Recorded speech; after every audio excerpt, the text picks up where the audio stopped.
Hello प्यारे विद्यार्थियों, good morning, नमस्कार। सभी विद्यार्थियों का विनायक एजुकेशन ग्रुप ऐप पर स्वागत है। मैं हूं केएल परियार, आपके लिए लेकर आया हूं 12th क्लास की बायोलॉजी। प्यारे विद्यार्थियों, आशा करता हूं कि आप सभी ने विनायक एजुकेशन ऐप डाउनलोड कर लिया होगा। जिन विद्यार्थियों ने नहीं किया है वो कृपया प्ले स्टोर पर जाकर के विनायक एजुकेशन ऐप को डाउनलोड करें और अपनी पढ़ाई को सुचारू रूप से जारी रखें। आपको इस प्ले स्टोर पर जाकर इस ऐप को डाउनलोड करने से वहां पर आपको स्टडी संबंधित संपूर्ण material 10th class 12th class अपने सब्जेक्ट का आपको वीडियो के रूप में, पीडीएफ के रूप में अवेलेबल रहेगा। तो आप इस ऐप को जल्दी से जल्दी डाउनलोड करें और अपनी पढ़ाई को सुचारू रूप से जारी रखें। आप घर बैठे अपनी पढ़ाई को कंटिन्यू कर सकते हो। तो प्यारे विद्यार्थियों, अपनों ने स्टार्ट करा है लेसन नंबर 21, मानव का अध्यावरण तंत्र। इसको अपन आगे बढ़ाते हुए अपनों ने पिछले वीडियो में बात की थी सिर्फ और सिर्फ इंट्रोडक्शन की। आज अपन स्टार्ट कर रहे हैं त्वचा की ओती की। तो आज का अपना टॉपिक क्या रहेगा? त्वचा की ओती की।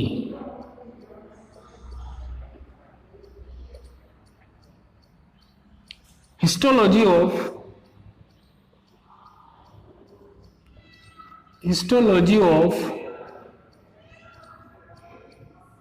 स्किन। इस लेसन का बहुत ही महत्वपूर्ण टॉपिक है। अपन डिटेल से जानेंगे अपन कि त्वचा की ओती की क्या होती है। तो त्वचा क्या करती है कि मानव शरीर के अंदर महत्वपूर्ण कार्य करती है, इसलिए इसका अध्ययन करना जरूरी है। ध्यान से सुनना है आपको शब्दों को, क्योंकि हर चीज को भी अपन, कुछ ऐसी चीजें होती हैं जो सिर्फ अपन को लर्न करनी होती है ओनली, लेकिन यहां लिखी नहीं जा सकती। तो आप सुन सुन के याद तो कर सकते हो। क्वेश्चन बनता है कभी कभी बाई चांस, या अपन वैसे चल रहे हैं, फ्रेंड पूछ लेते हैं कि अपन इसका अध्ययन क्यों कर रहे हैं, स्किन का अध्ययन क्यों कर रहे हैं। तो मैं क्या बता रहा हूं आपको, त्वचा क्या करती है? शरीर में महत्वपूर्ण कार्य करती है। क्या करती है? महत्वपूर्ण कार्य करती है, इसलिए इसका अध्ययन करना जरूरी है। ठीक है, इसका अध्ययन करते हैं अपन। तो सबसे पहले बात करेंगे त्वचा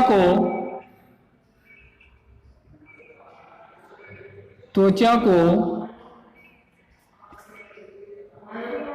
दो भागों में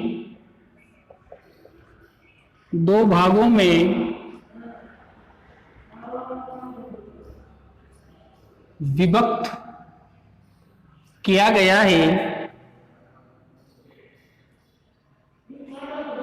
त्वचा को दो भागों में विभक्त किया गया है।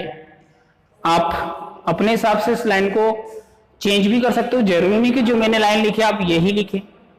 आपको गाइड में अलग मिलेगी, बुक में अलग मिलेगी। आप पढ़ोगे तो अपने ब्रेन में अलग, जब एग्जाम में लिखोगे तो आप अलग लिखोगे। तो ऐसा का ऐसे हर बच्चा थोड़ी लिख पाता है। ठीक है, तो इस लाइन को अपन ये भी लिख सकते हैं। मैं आपको सभी तरीके से बताऊंगा। पहला तरीका मैंने बताया कि त्वचा को दो भागों में विभक्त किया गया है। दूसरी लाइन आप ये लिख सकते हो कि त्वचा के दो स्तर होते हैं। कितने? त्वचा के दो स्तर होते हैं। तीसरी लाइन, दो स्तर मिलकर त्वचा का निर्माण करते हैं, जिनको अपन एक एक करके पढ़ेंगे। तो कितने भागों में बांटा गया है? यानी जो त्वचा है उसको दो भागों में विभक्त किया गया है। फर्स्ट, नंबर 1 अधिचर्म,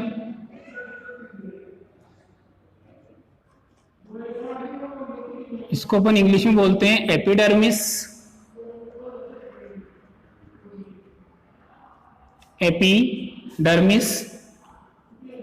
सेकंड पार्ट है इसका, यानी द्वितीय स्तर है, सेकंड स्तर, वो चर्म, इसको अपन डर्मिस कहते हैं। ठीक है, तो त्वचा के कितने स्तर है? 2। बिल्कुल शॉर्ट लिखो तो आप लिख सकते हो कि त्वचा के 2 स्तर होते हैं। कितने स्तर होते हैं? 2 स्तर होते हैं। नंबर 1 अधिचर्म, नंबर 2 चर्म। ठीक है, अपन सिस्टमेटिक पढ़ेंगे। तो सबसे पहले स्टार्ट करेंगे अपन नंबर 1, कौन सा? अधिचर्म। चर्म को अपन कब पढ़ेंगे? जब अपना अधिचर्म फिनिश हो जाएगा तब। तो आप पहले इतने स्क्रीनशॉट ले लिया करो, ठीक है। त्वचा के दो स्तर है, अधिचर्म और चर्म। अब अपन सबसे पहले पहला स्तर स्टार्ट करते हैं। कौन सा? नंबर 1, अधिचर्म यानी एपिडर्मिस। तो इसमें अपन कुछ पॉइंट लिखेंगे। पॉइंट नंबर 1, यह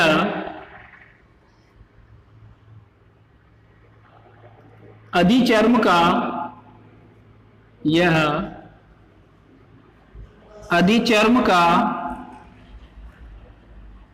सबसे भीतरी स्तर है। रुको, सॉरी, मिस्टेक। देखो, यह एक्टोडर्म से मिलकर बना होता है। एक्टोडर्म से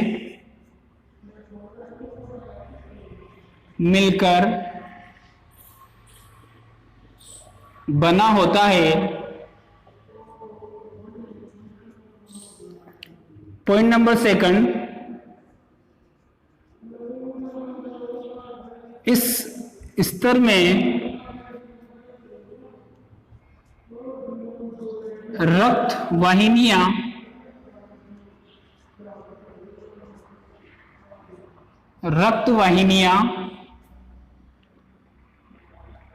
अनुपस्थित होती है। रक्त वाहिनियां अनुपस्थित होती है। पॉइंट नंबर 3,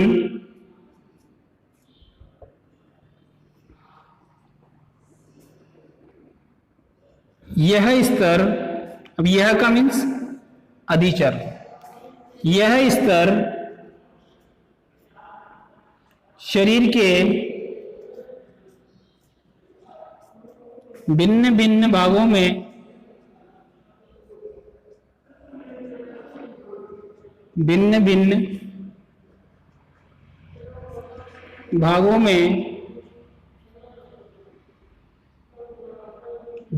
मोटाई का होता है। भिन्न मोटाई का होता है, यानी शरीर के संपूर्ण शरीर पर मिलेगा आपको अधिचर्म। तो संपूर्ण शरीर पर इसकी मोटाई एक जैसी नहीं है। कैसी है? अलग अलग भागों पर अलग अलग है। जैसे अपन बात करते हैं, जैसे हथेली एवं तलुओं पर, हथेली एवं तलुओं पर अधिक मोटाई होती है। अधिक मोटाई होती है, जबकि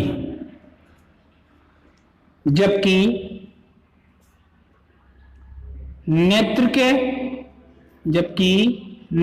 के कॉर्निया, जबकि नेत्र के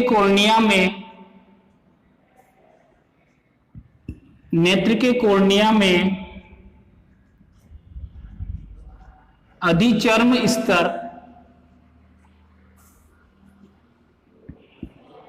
बहुत पतला होता है।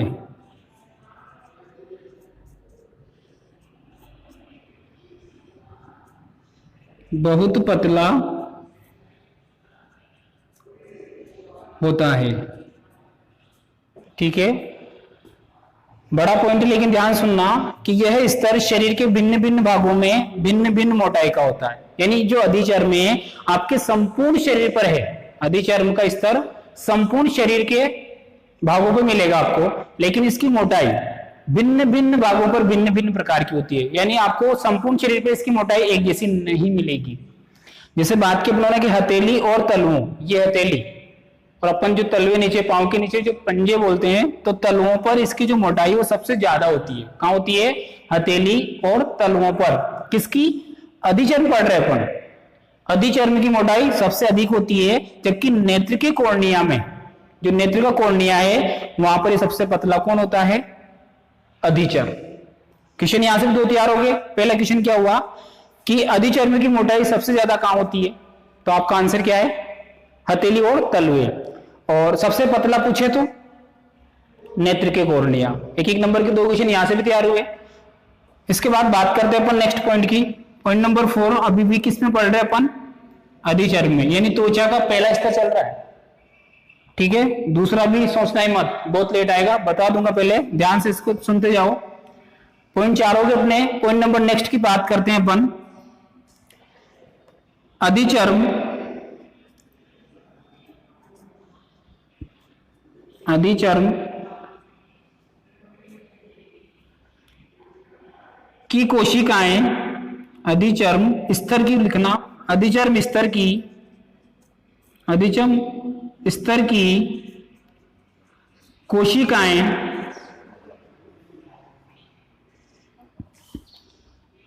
कई स्तरों का निर्माण करती है, कई स्तरों का निर्माण करती है।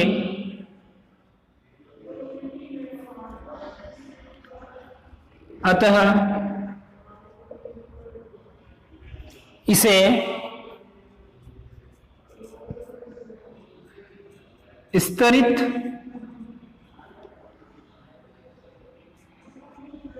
एपिथेलियल ऊतक स्तर भी कहते हैं। क्या कहते हैं?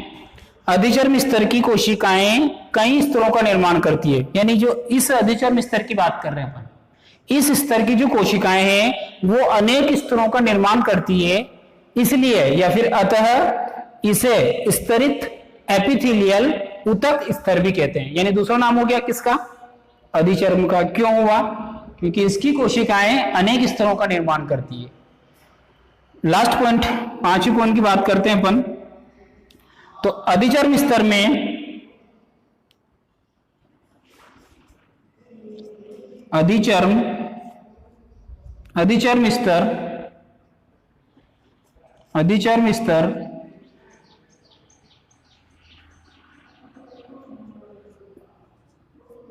5 स्तरों से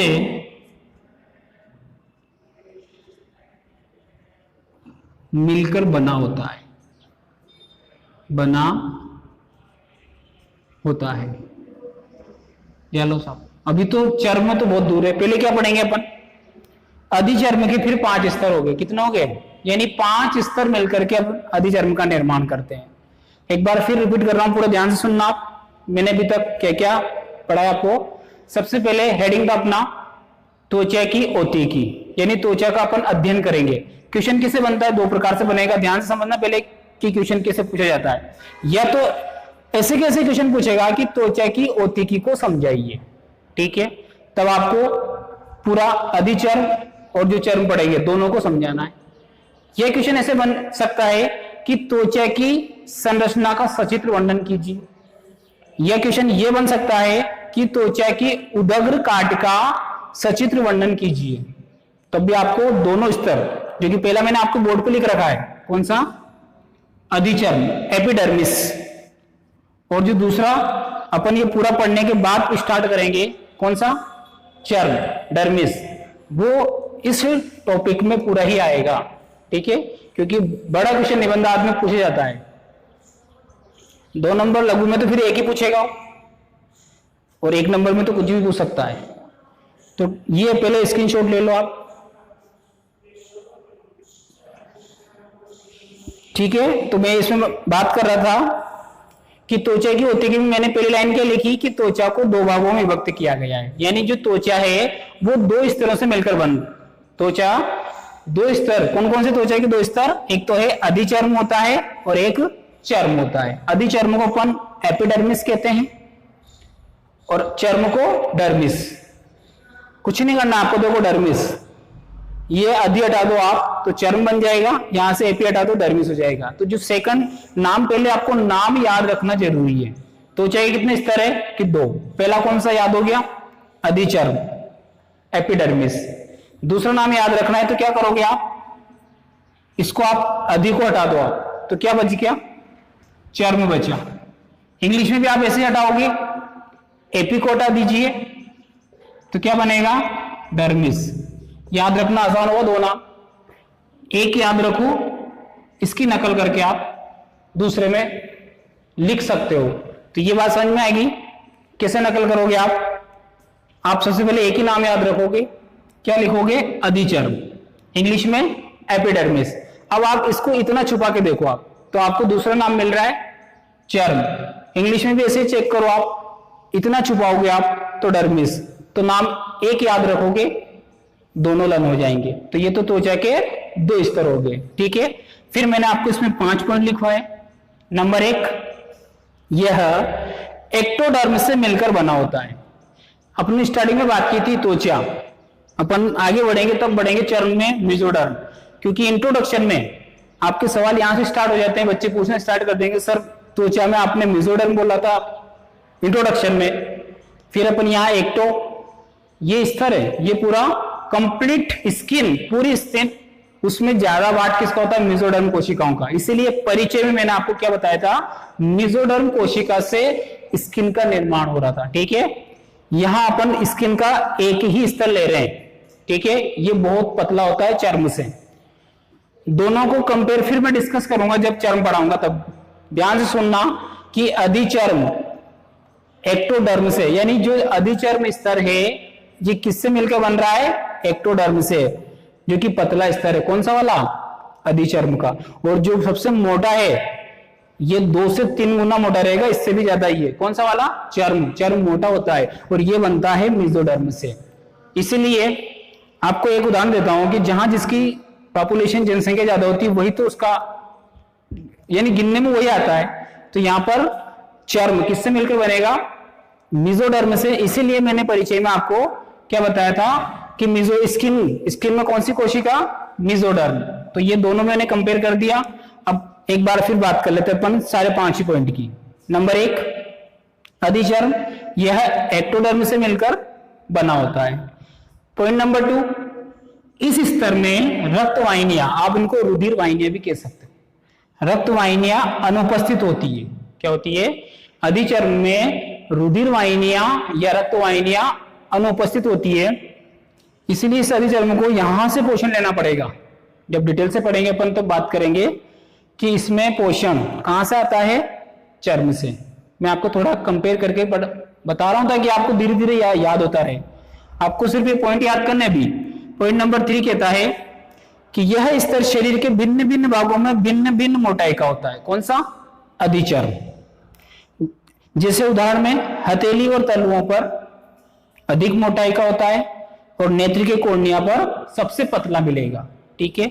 और पॉइंट नंबर 4 की बात की कि अधिचर्म स्तर की जो कोशिकाएं हैं वो कई स्तरों को निर्माण करती है, यानी इस स्तर की, किसी अधिचर्म स्तर की जो कोशिकाएं हैं वो अनेक स्तरों का निर्माण करती है। इसलिए इसे स्तरित एपिथेलियल ऊतक स्तर भी कहते हैं। किसको, अधिचर्म स्तर को। और लास्ट पॉइंट कि अधिचर्म स्तर है ये भी 5 स्तरों से मिलकर बना होता है। कितने, 5 स्तरों से मिलकर बनता है। अब 5 कौन कौन से हैं पहले वो बात करते हैं। पहले 5 के नाम याद रखने हैं आपको कि 5 स्तर कौन कौन से हैं। 5 के नाम याद होंगे तो आपको आधा क्वेश्चन का आंसर रेडी है और आपको इसे याद करा दूंगा मैं। नंबर 1, एक ही बात करते हैं अपन, तो यह है अंकुरण स्तर। अंकुरण स्तर या मेल पिगी स्तर, इंग्लिश में बोलते हैं इनको स्ट्रेटम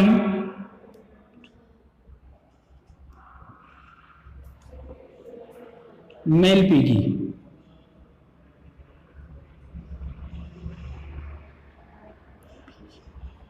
ठीक है।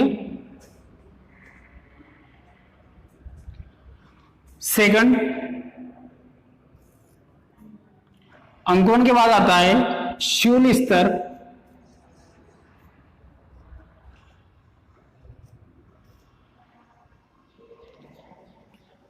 स्ट्रेटम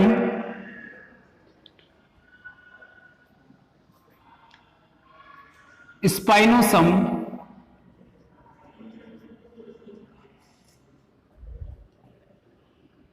तीसरा स्तर आता है कणी स्तर,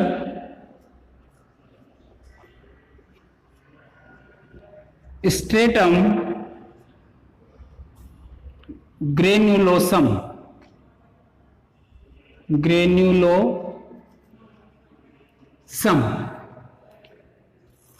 फोर्थ स्तर आता है स्वच्छ स्तर,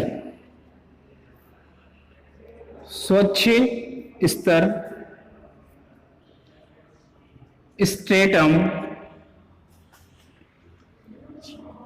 ल्यूसिडियम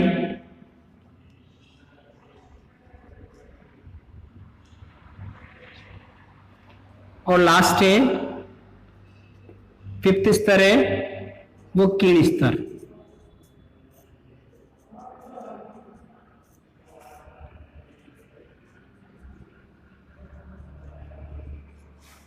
कॉर्नियम।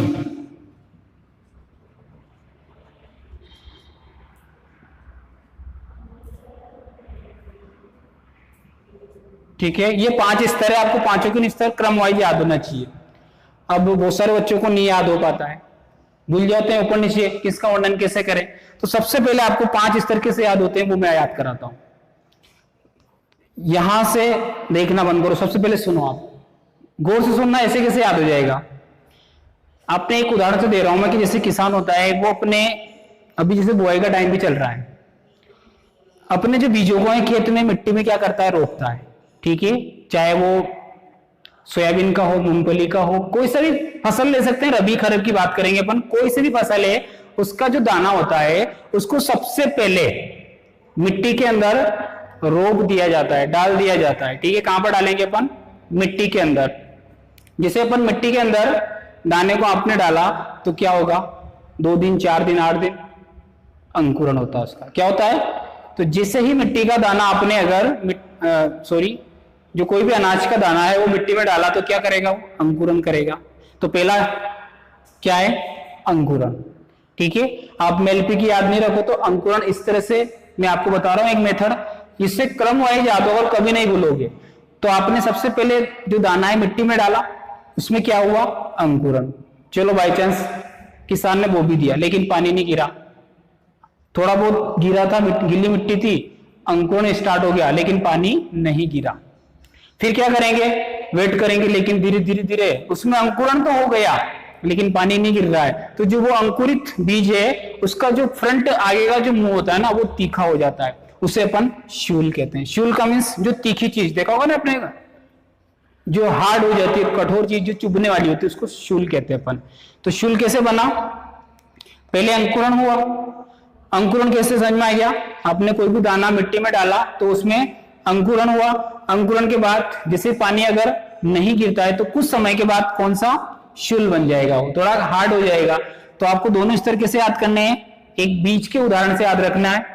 ठीक है, पहले अंकुरण हुआ और फिर शूल। अब 2 स्तर में आप ऊपर नीचे नहीं करोगे। ठीक है, अब आपको मैं 3 स्तर और याद करवाता हूं। कहां से, कणी, स्वच्छ और कीण।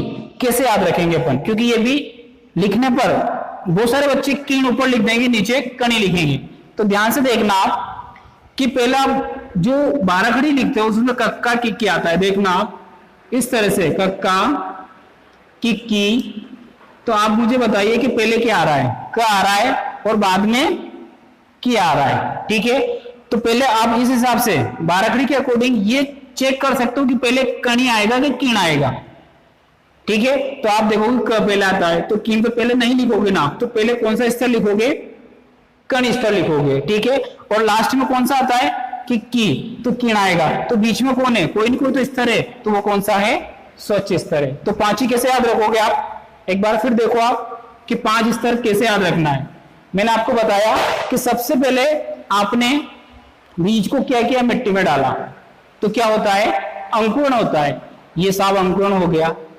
कुछ दिन बीज अंकुरित तो हुआ लेकिन पानी नहीं गिरा, तो फिर क्या होगा, उसका जो आगे से जो अंकुरित भाग है वो कैसा हो जाता है, हार्ड, कठोर, चुभने वाला, यानी शूल। कैसा बन जाएगा वो, शूल बन जाएगा।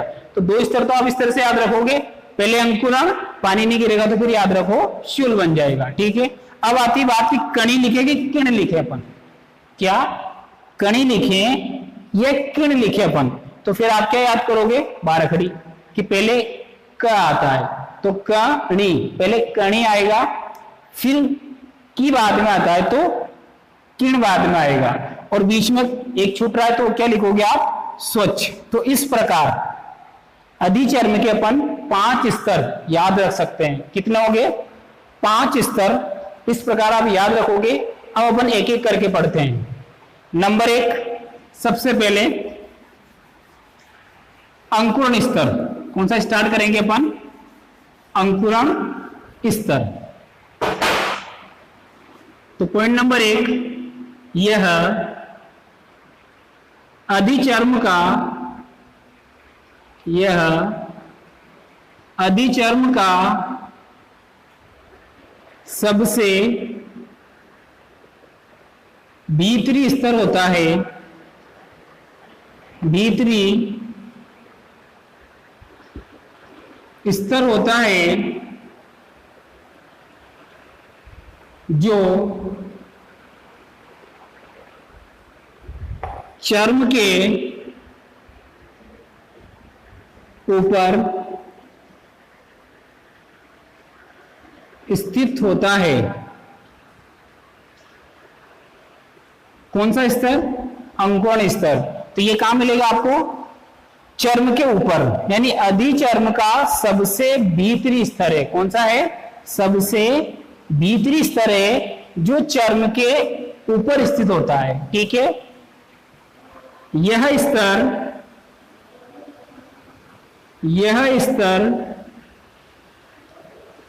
सजीव होता है,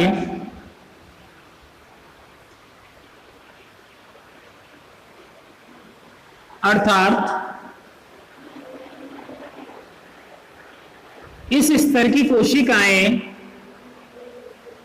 इस स्तर की कोशिकाएं जीवित होती है,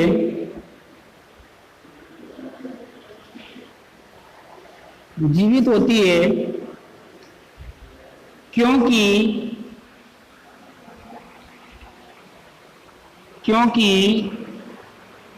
इस स्तर की कोशिकाओं को, इस स्तर की कोशिकाओं को पोषण, इस स्तर की कोशिकाओं को पोषण चर्म से प्राप्त होता है। कहां से, चर्म से प्राप्त होता है। यानी चर्म स्तर में क्या मिलेगी, रक्तवाहिनियां। क्या मिलेगी, रक्तवाहिनियां मिलेगी, इसीलिए वहां से पोषण प्राप्त करेगी। एक बार फिर देखना कि यह अधिचर्म का सबसे भीतरी स्तर है, यह अधिचर्म का सबसे भीतरी स्तर है जो चर्म के ऊपर स्थित होता है। कौन, अंकुरण। इस स्तर की जो कोशिकाएं वो कैसी है, सजीव होती है। यह स्तर सजीव होता है, क्यों होता है, क्योंकि इस स्तर की कोशिकाएं जीवित होती है, क्योंकि इस स्तर की कोशिकाओं को पोषण चर्म से प्राप्त होता रहता है। यानी चर्म से पोषण कौन प्राप्त कर रही है, अंकुरण स्तर की कोशिकाएं। अंकुरण स्तर की कोशिकाएं चर्म से चर्म के अंदर रक्त वाहिनियां पाई जाती है, रुधिर वाहिनियां मिलेगी, तो वहां से पोषण को कौन कैचअप करेगा? अंकुरण स्तर की कोशिकाएं। ये पोषण प्राप्त करती है और विभाजित होती रहती है। क्या करेगी? विभाजित होती रहती है, और विभाजित होएगी तो विभाजित होने से उभार नुमा संरचना बन जाएगी, जिनको अपन रेटेपेक्स कहते हैं। ठीक है, तो अपन आगे बढ़ते हैं। इसी तरह कोशिकाओं को पोषण कहां से मिल रहा है? चर्म से मिल रहा है। नेक्स्ट पॉइंट, इस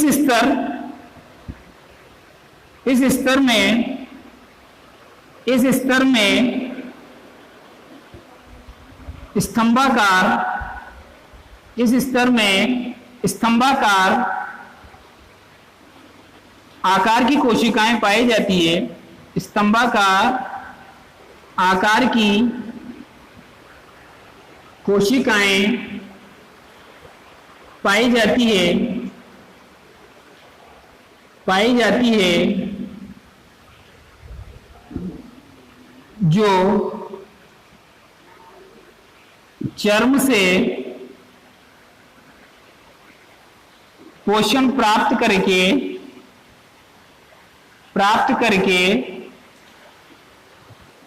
विभाजित होती रहती है,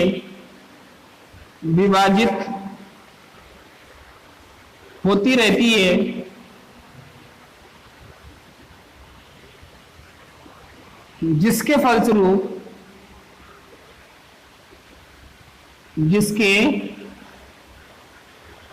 फलस्वरूप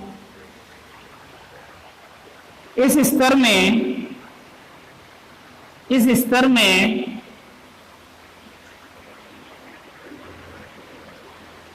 उभार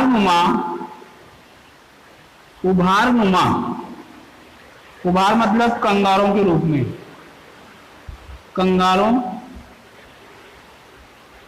रूप में, यानी उभारनुमा संरचना बन जाती है जिसे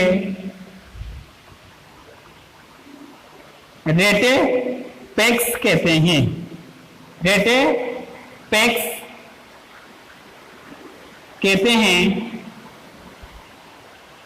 और लास्ट पॉइंट है इस स्तर में कि इस स्तर में आप यही लिख लो क्योंकि यहां से नहीं दिखेगा, तो इस स्तर में वर्णक कोशिकाएं पाई जाती है।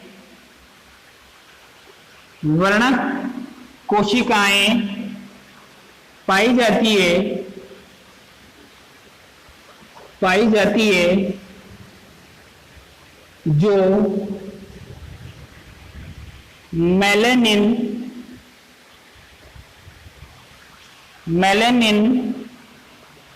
नामक वर्णक का स्त्रावण करती है। यही वर्णक कौन सा? मेलेनिन। यही वर्णक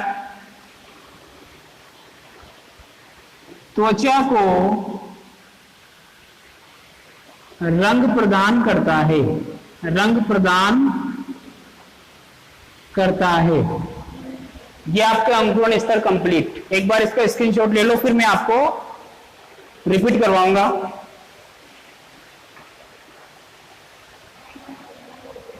सारे पॉइंट एक बार फिर देखो आप। मैंने त्वचा के दो स्तर की बात की, एक अधिचर्म और दूसरा चर्म। अभी अपन चर्म पे नहीं पहुंचे। अधिचर्म में मैंने आपको 5 स्तर बताए, पांचों के नाम याद करना कैसे करते हैं वो मैंने बताया। अंकुरण कैसे याद रखोगे? बीज को मिट्टी में डाला, अंकुरण हुआ, अंकुरण होने के बाद यदि पानी नहीं गिरेगा तो शूल बनेगा, फिर बारकड़ी से पहले क आएगा, लास्ट में की आएगा, तो क का मतलब कणी और लास्ट में किण, बीच में कौन है? स्वच्छ। 5 स्तर हो गए। एक बार फिर बोलो, अंकुरण स्तर, फिर सेकंड शूल स्तर, कणी स्तर, स्वच्छ स्तर और किण स्तर। ठीक है, 5 स्तर। इंग्लिश में बोलेंगे तो फर्स्ट स्ट्रेटम जर्मिनेटिवम कह दो या स्ट्रेटम मेलपिगी, ये तो पहले का नाम हो गया इंग्लिश में। दूसरे का स्ट्रेटम, दूसरा वाला पार्ट अपना जो अपनों ने पढ़ा था, तो एक बार रिवीजन कर दूं मैं इसका, क्योंकि चलो ठीक है, एक बार फटाफट देख लो आप। एक बार रिवीजन कर रहा हूं मैंने अंकुरण को समझाया है। अंकुरण में पहला पॉइंट, यह अधिचर्म का सबसे भीतरी स्तर है जो चर्म के ऊपर स्थित होता है। ठीक है। सेकंड पॉइंट, यह स्तर सजीव होता है, अर्थात इस स्तर की जो कोशिकाएं हैं वो जीवित होती है, क्योंकि इस स्तर की कोशिकाओं को पोषण कहां से मिलेगा? चर्म से।